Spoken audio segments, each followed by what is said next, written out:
Natakpan niya na. 1, 2, 3, 4, 5. Mayroon pa dun sa ano. Uy, wag mong tago. Bisit ka eh. Hagis kita.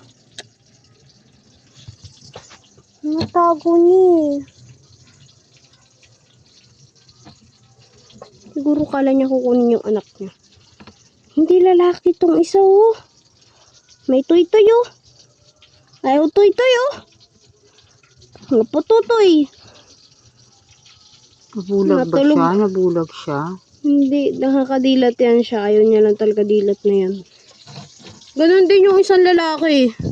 Ang ginaganyan lang isa niya mata oh. Pagod yan siya, pagod.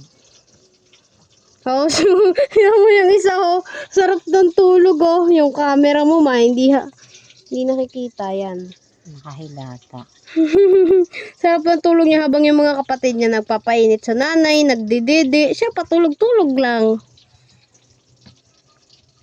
Nagising na. Namukita yung mga laman niya sa loob oh.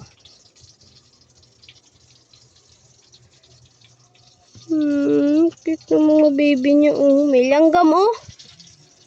Ay, niluluto mo ano? Pagalitan tayo ni Papa dyan. Send mo sa akin yan na tapos isend ko kay Jana.